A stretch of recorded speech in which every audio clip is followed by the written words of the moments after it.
दोस्तों आज पेश है मूर्ख सन्यासी तुलसी की कॉमिक्स है। ये कवर चित्र है इसका। चलो दोस्तों शुरू करते हैं। मेघा नदी के किनारे अग्निमित्र नाम के ऋषि का आश्रम था। उसके ज्ञान गौरव की महिमा का सभी प्रभावित थे। दूर दूर के ब्राह्मण, क्षत्रिय, पुरुष, पुरोहित और राज्य के पुत्र और शिक्षा प्राप्त करने के लिए आश्रम में भेजा करते थे। मनुष्य का आचरण ऐसा होना चाहिए कि जिसके संसार का कल्याण करे। मनुष्य के धीर, उदार, सदाचारी व बुद्धि से काम लेना चाहिए। धन मिले तो या ना मिले, मनुष्य को अपने कर्तव्य से विचलित नहीं होना चाहिए। मन में घमंड नहीं आना चाहिए। किसी प्रकार से लोक कल्याण में लगे रहना चाहिए। उसका सूर्य केस नाम का एक शिष्य था। जाति से वह ब्राह्मण था। वह भ्रष्ट यत मेघावी था। सूर्य केस, अपने श्रम और लगन के कारण तुम इतनी शीघ्र कई शिक्षाओं में परागस्त हो गई हो। इतनी ही उम्र में तुमने बहुत सी बातें जान ली हैं। गुरुदेव, आप व्यर्थ में मेरी इतनी बड़ाई करते हैं। नहीं सूर्य केस, तुम बड़ाई के करने के योग्य हो। ज्ञान में तुम अपने से 1.5 गुने आदमी अधिक आयु वाले को भी पीछे छोड़ देते हो। ऐसा सुयोग्य शिष्य पाकर कौन गुरु प्रसन्न नहीं होगा। एक दिन जब आश्रम में सभी कार्य कर निपुण होकर सूर्यदेव अपनी कुटिया में लौटा। गुरुदेव मेरी शिक्षा और ज्ञान की हर समय बड़ाई करते रहते हैं। वे मुझे अपना सबसे सुयोग्य शिष्य मानते हैं। इसका मतलब ये हुआ कि मेरी शिक्षा पूर्ण हो चुकी है। फिर अब मुझे यह आश्रम में रुका हुआ हूँ। अब मुझे यहाँ से आश्रम छोड़ देना चाहिए। अगले दिन प्रातः काल सूर्यदेव ऋषि अग्निमित्र के सामने खड़ा हुआ था। गुरुदेव, अब मुझे आपसे आज्ञा ले। मैं यहाँ शिक्षा पूर्ण हो चुकी है। बेटा, तुम अभी कुछ दिन और हमारे साथ। इस समय आने पर स्वयं तुम्हें गृहस्थ आश्रम में अपनाने की आज्ञा दे दूंगा। गुरुदेव, मुझे अब आपके पास रहने की क्या आवश्यकता है। आपने जितनी विद्याएं आती थी वे मुझे सिखा दी हैं। अब मैं देखूंगा कि मैं जाकर इसमें से आगे क्या ज्ञान पा सकता हूँ। उसकी अभिमान भरी बातें सुनकर अग्नि ऋषि मन कुल उठा। आज पहली बार मुझे ज्ञान पड़ा है सूर्य केस। ठीक ठीक उसी तरह विद्या जुटा रहा है था जिसे कोई व्यापारी सोना चांदी की कीमती हीरे माणिक जुटाता है। लेकिन क्या पारी को कम से कम उस पत्थरों का मोल मालूम होना चाहिए जिसकी अनुभव के बल पर वह इतना तो समझता ही है कि सोना चांदी मूल्यवान रत्न का उपयोग कैसे करना है चाहिए। किंतु सूर्य केस तो अपना सारा ज्ञान और श्रम निरस्तर है। इस जब तक यह ज्ञान लेता है उसके ज्ञान का उपयोग क्या है। जब तक इसे ज्ञान का कोई लाभ नहीं, ऐसा कोई ज्ञान नहीं बोझ बनेगा। अज्ञान की भांति इसे चिपका रह जाएगा। अभी तो मैं इसे असली शिक्षा दी ही नहीं। इसने तो जो कुछ सीखा है वह असली शिक्षा बिना व्यर्थ चला जाएगा। ऋषि ने बड़ी देर तक सोचने हुए डूबा देख सूर्य केस ने उससे कहा, क्या बात है गुरुदेव, आप किस सोच में पड़ गए। मैंने कोई अनुचित बात तो नहीं कह दी। नहीं सूर्य केस, तुमने कोई चिंता नहीं। मैंने कुछ और सोच रहा हूँ था। गुरुदेव, आप तो सारे मोह लोभ से परे हैं, फिर इस प्रकार मेरे लिए मोह में डूबे रहे हैं। ओह, यह सूर्य केस मुझे ही उपदेश देने पर उतार आया। दर्पण मुझे दबोच लिया है। ने इसे दबोच लिया है। तो मुझे आज्ञा दी गुरुदेव, मैं चलूँ। भला मैं तुम्हें ऐसे कैसे कैसे जाने की आज्ञा दे सकता हूँ सूर्यकेश? तुमने मुझे गुरु दक्षिणा तो दी ही नहीं। मैं गुरु दक्षिणा में आपको क्या दूं गुरुदेव? गुरु गुरुकेश, तुम मेरा सबसे प्रिय शिष्य है, सबसे ज़्यादा योग्य है, अतः तू मुझे ऐसी ही दक्षिणा मांगूंगा जो तेरे योग्य मेरे योग्य हो। सो तो मैं जानता हूँ गुरुदेव। आप आज्ञा कीजिए गुरुदेव, मैं आपको क्या चाहिए? तो जा, मुझे गुरु दक्षिणा के रूप में 1000 घोड़े ला कर दे। यह कह यह सुनते ही आज गुरुदेव ने यह क्या हो गया है? आज तो इन्होंने अपने शिष्य से ऐसी गुरु दक्षिणा नहीं मांगी। 1000 घोड़े की जगह 1000 गायें मांगी होती तो बात भी थी। भला मैं 1000 घोड़े का करेंगे क्या? कुछ सोच में पड़ा। देख, क्या बात है सूर्यकेश, तुम दक्षिणा में मुझे 1000 घोड़े नहीं दे सकते? ऐसी बात नहीं है गुरुदेव, मैं आपको 1000 घोड़े की गुरु दक्षिणा देकर ही रहूँगा।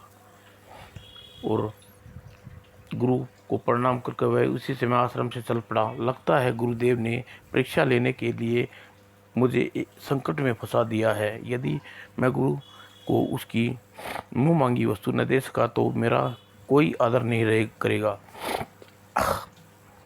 और किसी के पास 1000 घोड़े लाऊं तो देंगा इतने घोड़े? सहसा उसने एक युक्ति सूझी। मैं निर्भय ब्राह्मण विद्यार्थी हूँ, मैं राजा से कहूँगा कि वह दक्षिणा का प्रबंध कर देगा। इस विषय में चिंता करने की कोई आवश्यकता नहीं है, मुझे किसी राजा के पास चलना चाहिए। यह सोच वह तेजी से चल पड़ा। वह आर्यनगर के राज्य में जा पहुँचा। मुझे इस राजा से मिलना चाहिए।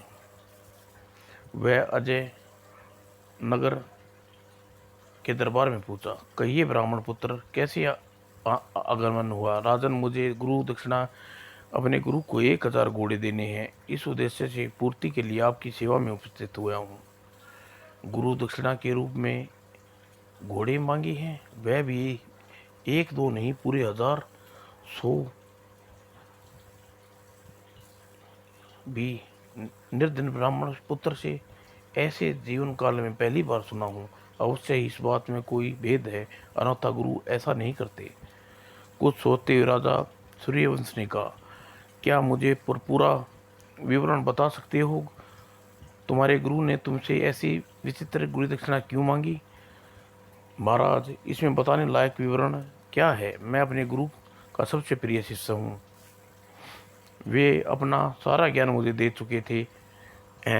मैंने कहा रुकना व्यर्थ है समझकर मैंने अब आश्रम से जाने की अनुमति चाही तो उसने गुरु दक्षिणा मांग बैठे। मुझे जैसे योग्य शिष्य से ऐसी गुरु दक्षिणा मांग सकते थे। ओह, तो यह बात है। मैं समझ गया, यह युवक गुरु ने इसके सामने ऐसी कठोर समस्या रखी होगी। अपने ज्ञान से ये मंदबुद्धि शिष्य को घमंड हो गया। इसका दंड तोड़ने के लिए इसके गुरु ने ऐसी विचित्र गुरु दक्षिणा मांगी। इस समय दमंगी युवक को सीख देने आवश्यकता है और ऐसी सीख के लिए पड़ोसी मुग्धपुर प्रतापी और योग्य राजा चंद्रपाल ही देने में समर्थ है। मुझे पूरा विश्वास है कि वे अपनी विवेक और बुद्धि से अभिमानी शिष्य को शिक्षा देकर अनाचार जवाब देंगे। किस सोच में पड़ गए राजन? 1000 घोड़े देने में क्या आपको कष्ट अनुभव हो रहा है? नहीं नहीं भद्र, ऐसी कोई बात नहीं है। मैं सोच रहा हूँ तुम्हें से अच्छी शिक्षा तुम्हारी इच्छा कैसे पूर्ण करी जाए। तुम ऐसा करो कि पड़ोसी मुगल राजा के पास चंद्रपाल के पास चले जाओ, वे तुम्हारी इच्छा अवश्य पूर्ण कर देंगे। इसका मतलब राजन कि आप मेरी मांग पूरी नहीं कर सकते, मैं असमर्थ हैं। ऐसा कुछ ऐसा ही समझ लो भद्र। इस समय मैं किसी विशेष कारण से विवश हूँ। तुम्हें राजा चंद्रपाल के पास भेज रहा हूँ। तुम्हारा मनोरथ जाकर अवश्य पूरा होगा, इसका मुझे पूरा विश्वास है। ठीक है राजन, ऐसा ही सही।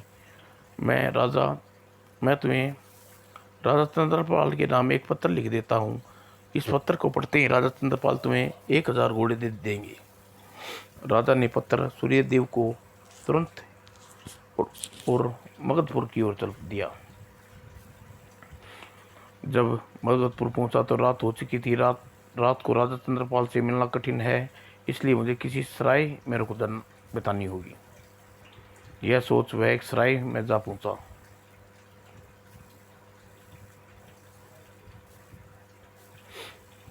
वो सराय में एक साधु ठहरा हुआ था। वह उसके पास जा बैठा। पुत्र परदेसी हो क्या? हाँ श्रीमान, मैं राजा से 1000 घोड़े मांगने आया हूँ। लेकिन यहाँ के राजा चंद्रपाल तो एक नियम है कि वे ब्राह्मण को सोना चांदी के अलावा दान में और कुछ नहीं देते। लेकिन तुम्हें दान में 1000 घोड़े कैसे देंगे? उन्हें सोना चाहिए जितना लिया जा सकता है, पर तुम्हें घोड़े नहीं दे पाएंगे। तुम्हें मुझे घोड़े ही देने होंगे। मैं एक ब्रह्मचारी हूँ। मेरी इच्छा पूर्ति के लिए उन्हें हर हाल में करनी होगी। उसके मुंह अधरों से सूर्य के सराय में गहरी नींद सोया था। सुबह मुंह अंधेरे जब सूर्य के सराय में गहरी नींद सोया था तो तभी एक सेवक ने उससे जगाया। क्या बात है, क्या बात है? तुम मेरे साथ चलिए। ब्राह्मण महाराज तुम्हें महल में बुलाए हैं, तुम्हें अरे इच्छा को पूर्ण करना चाहते हैं। राजा चंद्रभान को कैसे पता कि उन्हें राज्य में हूँ, दान प्राप्त करने आया हूँ? वह प्रस्ताव युवक के साथ चल पड़ा। सेवक, यह बताओ कि तुम्हारे महाराज को मेरे विषय में कैसे पता चला? क्या सराय में कल तुम्हें कोई साधु मिला था? मिला था लेकिन तुम यह सब क्यों पूछ रहे हो? वे साधु नहीं, हमारे महाराज चंद्रपाल थे। वे प्रतिदिन रात्रि को वेश बदल कर नगर की सराय में धर्मशाला में ठहरे वाले यात्रियों से मुलाकात करते उन्हें इस नगर में आने का प्रयोजन पूछते हैं। ओह, तो यह बात है। लेकिन ऐसा क्यों करते हैं? वे ऐसा इस बात का पता लगाने के लिए करते हैं कि कोई यात्री वेश में राजा शत्रुओं का कोई गुप्तचर राज्य का सराय में धर्मशाला में आकर तो नहीं ठहरा। तब तो तुम्हारे महाराज अत्यंत बुद्धिमान हैं, उनमें कोई शक नहीं है। हमारे महाराज बुद्धिमानी है, चर्चे दूर दूर तक फैली हैं। सेवक ने उसे महल के अतिथि गृह में ले गया। महाराज के दरबार में मुझसे मिलेंगे, तब तक तुम यहाँ ठहर कर विश्राम करो। जी महाराज, ठीक है। उस सूर्य केस ऐसी सुख सुविधाएं जीवन पहली बार देखी। लगता है यहाँ का राजा मेरे तेज प्रभाव से विचलित हो गया है, तभी तो उसने मुझे भव्य अतिथि गृह में ठहराया। और सेवक को पत्र देते हुए बोला, यह पत्र महाराज चंद्रपाल तक पहुंचा देना। ठीक है। और सेवक ने पत्र राजा चंद्रपाल को दिया और चंद्रपाल ने वह पत्र खोल कर पढ़ा। राजा चंद्रपाल जी नमस्कार, मैं आपके पास ऐसे दबंगी ब्राह्मण शिष्य को भेज रहा हूँ जो अपने गुरु की अधूरी शिक्षा ग्रहण करने के लिए स्वयं गुरु को सम्मान बैठा है। यह पत्र वाक ब्राह्मण युवक गुरु ने सबक सिखाने के लिए इससे दक्षिणा में 1000 घोड़े मांगे। आशा करता हूँ आप इस युवक की मिथ्या भ्रम तोड़ देंगे, उचित मार्गदर्शन करवाओगे। आपका मित्र राजा शुभचिंत, अजय नगर राज्य। यह पत्र पढ़ने के बाद उसके चेहरे पर मुस्कान दौड़ गई। ओह, यह बात है। मिथ्यापुर गर्वमंद में चूर योग सही मार्ग दिखाना है। दरबार लगने पर राजा चंद्रभान को सेवक को आदेश दिया। राज के अतिथि गुरु ठहरे हुए हैं ब्राह्मण युवक को यहाँ बुलाओ। जो गया और सेवक अतिथि गृह में जाकर सूर्यदेव से कहा, दरबार लग चुका है, इसलिए अब महाराज ने आपको दरबार में बुलाया है। और सूर्य के प्रसन्न मन से सेवक के साथ चल पड़ी। वह कितना सौभाग्य हासिल लूँगा, आज मुझे बड़े दरबार में चंद्रपाल मेरा यथोचित सम्मान करेंगे। और इन्हीं विचारों से वह दरबार पहुंचा। कहो ब्राह्मण पुत्र, क्या चाहते हो? यह क्या? राजा चंद्रपाल ने तो परंपरा के अनुसार स्थान से उठकर मेरा न ही अभिवंदन किया, न ही स्वागत किया, अपितु इसने स्वर में के लिए सोमवार व्यस्त भरा हुआ है। राजा बड़ा ही घमंडी ज्ञान पड़ता है। अपनी ऐसी सोच अवस्था देख, बोलो ब्राह्मण पुत्र, बोलो, हिचकते क्यों हो? बोलो, तुम्हें क्या चाहिए? राजन, रात को एक साधु के वेश में तुम मेरी इच्छा जान चुके हो, फिर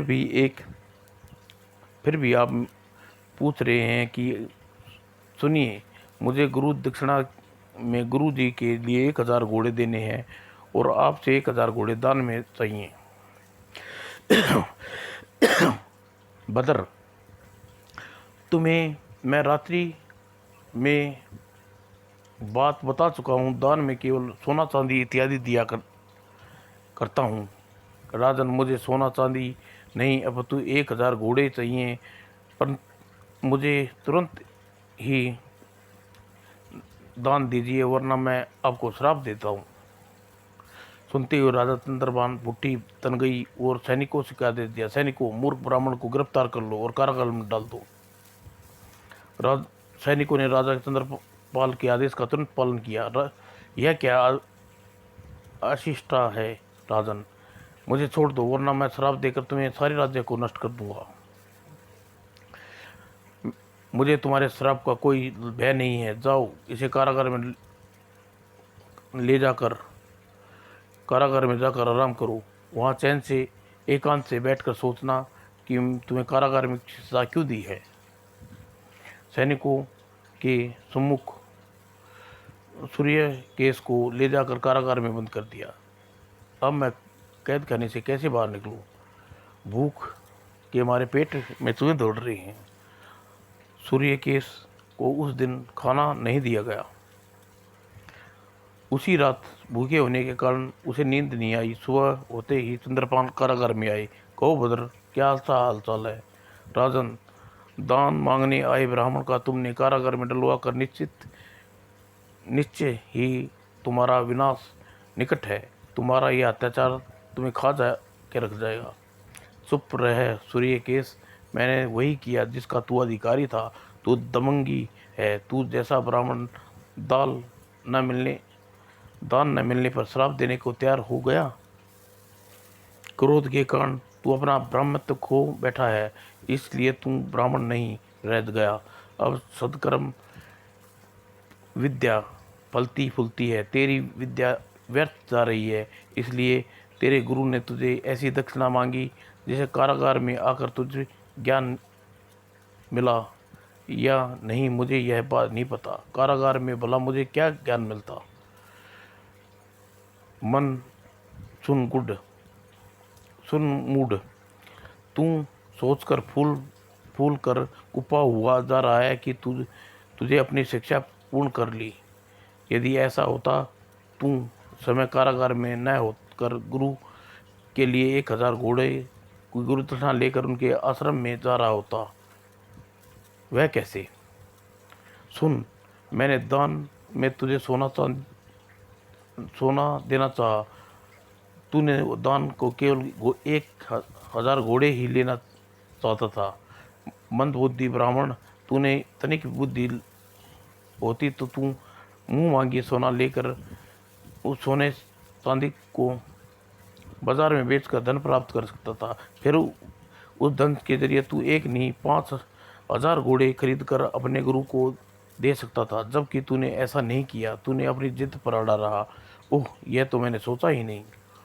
अब तू ही बता सूर्य केस, तू अपने को कहाँ तक शिक्षित मानता है? राजन, मैं शिक्षित तो हूँ, लेकिन उसके तनिक भी संदेह नहीं है।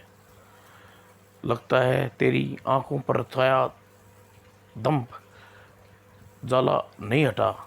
उसे हटाने के लिए मुझे तुझसे एक सत्य घटना सुनाता हूँ, सुन।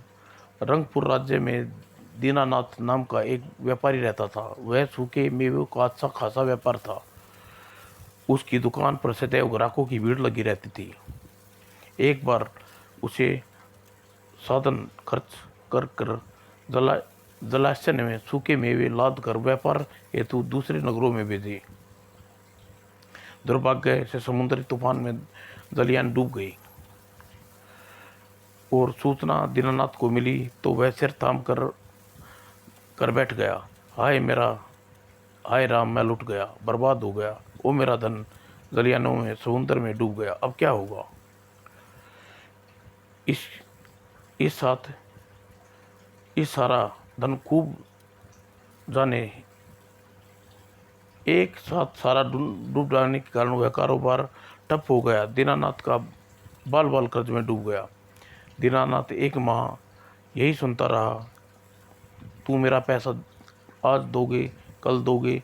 आज मैं अपना पैसा लेकर जाऊंगा, चाहे जो हो जाए।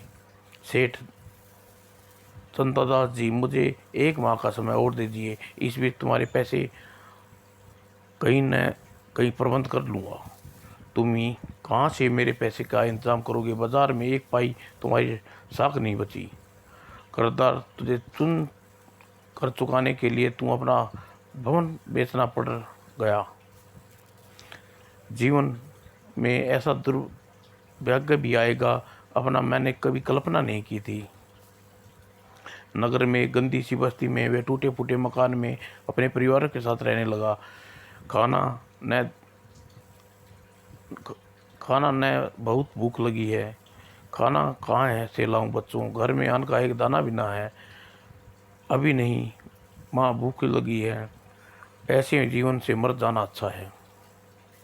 एक दिन जब वह नगर में से गुजर रहा था, मंदिर में बहुत सारी भीड़ है। लगता है मंदिर में कोई महात्मा आए हुए हैं। उत्साहवश वह मंदिर में चला गया। सज्जनों, सत्यवादी हरिश्चंद्र ने अपने जीवन काल में सदैव सत्य बोला। सत्य की महिमा मही महिमा मरने के पश्चात भी उसका नाम है, दुनिया में अजरामर है। अगर विस्तार पूर्वक राजा हरिश्चंद्र की कथा लोगों को सुनाई, तत्पश्चात सज्जनों आज की सभा यहीं स्थापित हुई और लोग महात्मा के प्रणाम करते हुए अपने अपने घर चल दिए। लेकिन दीनानाथ वहीं खड़ा रहा। कितना निश्चित, कितना महत्व, कितनी दुनिया में बेजो मेला दूर। अगर मैं सन्यासी बन जाऊं तो संसार में सब कष्टों से छुटकारा मिल जाएगा। यह सोच में पड़ा। देख क्या बात है, तुम अभी तक घर नहीं गए? कैसा घर? घर कैसे घर? मेरा घर नहीं रहा है मैं महात्मा। ऐसा न कहो। कहो, तुम सांसिक व्यक्ति हो, तुम्हारा कोई न कोई घर बार होगा। घर बार है महात्मा, सब कुछ त्याग कर मैं सन्यासी बनना चाहता हूँ। ज़्यादा शायद तुम संसार के दुख से घबरा कर सन्यास और भागना चाहते हो, यह ठीक नहीं है महात्मा। मेरा फैसला कर चुका हूँ, मैं सन्यासी जीवन ग्रहण करूँगा। अच्छा यह बताओ, सन्यासी बनकर तुम किस उद्देश्य अपनाओगे? महात्मा, मेरा उद्देश्य होगा सत्य धर्म का प्रचार। जीवन भर सत्य पर अटल रहूँगा। मुझे एक बात पर बड़ी प्रशंसा हो रही है, तुम ऐसे महान उद्देश्य अपनाया जो तूने इस समय सोच में डूब विचार तो लिया है न? महात्मा, यह कैसी बात कर रही हैं आप? भला सत्य अपनाने के लिए क्या विचार करना पड़ता है? बेटा तुमने व्रत में थोड़ा कठिन कठिन कठिन लिया है। सत्य को पूरी तरह निभाना हर व्यक्ति का काम नहीं। उससे किसी व्यक्ति को हर प्रकार से समर्थ होना चाहिए। वह जो भी कहे सोच समझ कर करना चाहिए, तभी वह वचन निभा पाता है। ठीक है महात्मा, मैं आज के बाद जो भी कहूँगा सोच समझ कर करूँगा और सत्य ही कहूँगा। ठीक है बेटा, अब तुम्हें यही समझ आता हूँ कि धर्म कभी डिगना मत, और याद रखना 100 धर्मों का एक धर्म सदाचार। सदाचार से किसी को अपना दूसरे के कल्याण होता है, वही सबसे बड़ा सत्य है। और दीनानाथ महात्मा के पांव छूता हुआ बोला, महात्मा मुझे अपने चरणों में सौभाग्य रखो, मैं सत्य हमेशा अटल रहूँगा। यदि कभी डिगूं तो मेरा माथा होगा। उसी दिन के बाद दीनानाथ भगवी वस्त्र पहनकर सन्यासी बन गया और वह परिवार त्याग गांव नगर घूमता रहा। कभी भी तीर्थ पर, कभी उस तीर्थ पर, जहाँ भी जा सकता था वहाँ एक उद्देश्य देता, सत्य ही धर्म है, सत्य ही पालन करो, सत्य ही ईश्वर है। फिर आगे क्या हुआ राजन? वह कई माह तक इधर उधर भ्रमण करने के पश्चात नौल गांव के बाहर जंगल में धुनी रमाए दी। उस कुटिया के पास धार्मिक प्रवृत्ति के लोग आने जाने लगे और प्रतिदिन वह सत्य धर्म के उपदेश देता। लोगों को बड़ी स्पष्ट तथा खरी वाणी उसे बड़े प्रभावित होते। आस्था के नाम हो आस्था कम होते हुए भी वह महान को बहुत ज्ञान ऐसा कम ही देखने को मिलता है। महात्मा जी तनिक भी लोभी नहीं है। गांव के लोग बिना मांगे ही दीनानाथ को भोजन फल इत्यादि दी जाती प्रकार दीनानाथ सुखपूर्ण रहने लगा। अच्छा हुआ मैं सन्यासी बन गया, वरना गरीबी की चक्की में पिसता रहता। एक दिन आकाश में काली बदलें गिरी हुई थी, मूसलाधार बारिश हो रही थी। आज जल यथासत शायद रहेगा। और तभी ओह, ये कौन लोग हैं जो इधर ही आ रहे हैं? और सीधी लोगों की भीड़ के वहाँ पहुंची। अरे क्या बात है, तुम लहू कैसा? तुम लोग कहाँ भागे जा रहे हो? महात्मा जी डाकू नवल गांव में हमला कर दिया है, वो हमारा घर लूट रहे हैं। ओह, यह तो बहुत बुरी खबर है। महात्मा जी डाकू हमारा पीछा कर रहे हैं। आइए पास हमारे, भाग चलिए, वन में छिप जाइए। अगले ही पल सारे गांव वाली वन में की ओर भाग गई और दीनानाथ अभी भी कोई फैसला कर लेता पता इससे पहले कुकार डाकू घोड़े पर उसके सामने आ खड़ा हुआ। ओह, डाकू दीनानाथ को प्रणाम कर बड़े ही नरम स्वर में पूछा, महाराज आप प्रसिद्ध सत्यवादी महात्मा दीनानाथ जी है ना? लोग मुझे सत्यवादी महात्मा दीनानाथ ही कहते हैं। डाकू के मुंह से यह अपना नाम सुनकर फूला न समाया। एक डाकू मेरा आदर करता है, इसका मतलब मेरा प्रतिष्ठा दूर दूर तक फैल गई है। सत्यवादी महात्मा, मैंने सुना है आप हमेशा सच बोलते हैं। तुमने ठीक सुना है, झूठ को तो मैं कोसों दूर हूँ। तो बताइए, क्या आपके इधर कुछ लोगों को थोड़ी देर पहले देखा? हाँ देखा था। किधर गए हैं वे लोग? दीनानाथ ने तुरंत ही उससे कहा, उधर भाग कर गए हैं वे लोग। और डाकू घोड़ा दौड़ा दिया। आज बहुत खुश हूँ। आज मैं जीवन में कठिन परिश्रम से सत्य का दामन नहीं छोड़ा। बचाओ बचाओ, आह आह। और डाकू ने मार काट करके गांव वालों को लूट लिया। और इस घटना से अगले दिन गांव के लोग सामने प्रचोदन दे रहा था, लेकिन कठिन से कठिन मानव सत्य बोलना चाहिए। मेरा उदाहरण लो, मैंने कल गांव में सालों से पीछा करते हुए डाकू मुझसे भाग कर जंगल में छिप गई। ग्रामीणों का पता पूछा तो मैंने निडर होकर डाकू को सच बता दिया। मुझे सच बोलने पर बहुत ही शांति मिली।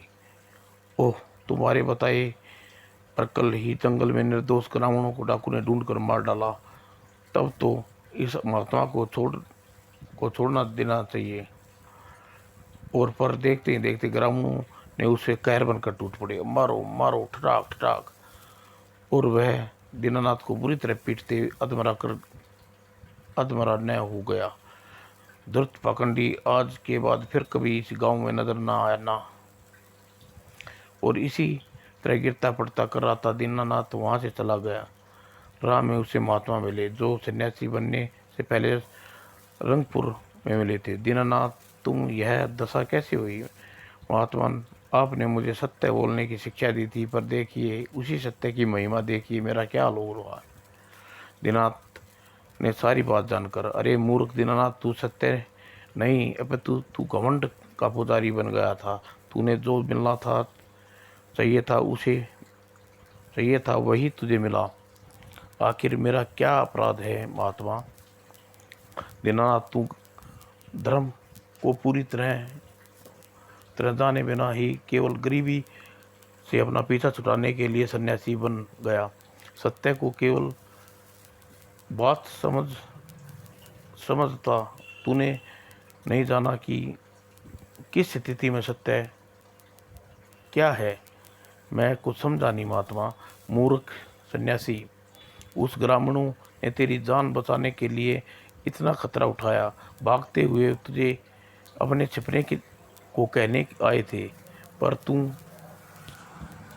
ओछे सत्य के अभिमान में उन लोगों को छिपने की जगह डाकू का पता बता दिया। हाँ, मैंने ऐसा किया।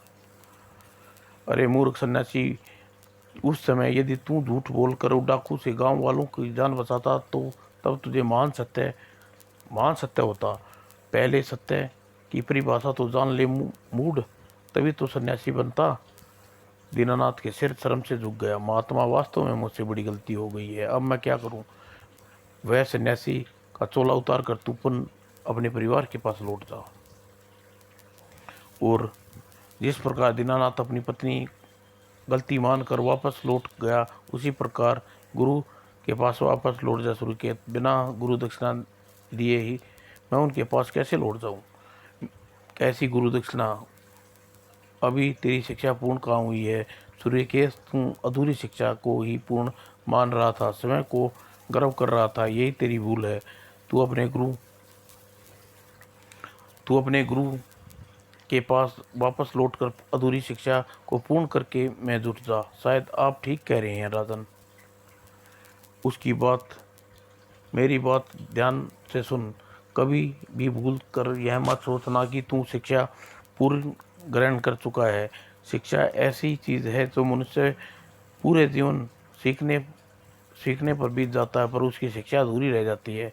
राजन, मैं जीवन भर आपकी यह बात ध्यान में रखूंगा।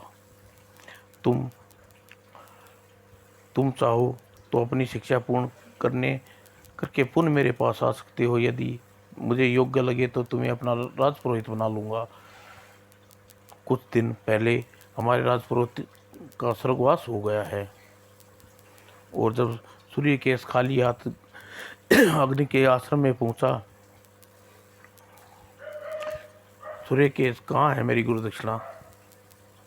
सूर्यकेश रोता हुआ उसके चरणों में गिर गया। अरे यह क्या कर रहा है मेरे तुम बच्चे की तरह क्यों रोने लगा? गुरुदेव, मेरी शिक्षा अभी पूर्ण नहीं कहाँ हुई है, मुझे क्षमा कर दीजिए। मैं अभिमान में वश स्वयं को बड़ा समझ मान बैठा था। चलो, तुम्हें अपनी भूल मालूम हुई। गुरुदेव, मैं आपके गुरु दक्षिणा अवश्य दूंगा। अभी नहीं, लेकिन अभी तो मैंने आपसे संदिग्ध में रहकर अधूरी शिक्षा पूर्ण करनी है। 5 वर्ष के पश्चात सूर्यकेश, अब तुम्हारी शिक्षा पूर्ण हुई। हम भूल गए अपनी सारी विद्या, घमंड न करना। जी गुरुदेव, जाओ, तुम्हारी यही स्वीकृति ही मेरी गुरु दक्षिणा है। और ऋषि अग्निमित्र के आशीर्वाद से सूर्यकेश उसी दिन मृदगढ़ का राज्य की ओर चल दिया। वहाँ अपने पर राजा चंद्रपाल ने उसे सुयोग्य मानकर राजपुरोहित पद पर नियुक्त कर दिया। समाप्त दोस्तों, बहुत अच्छी किताब है।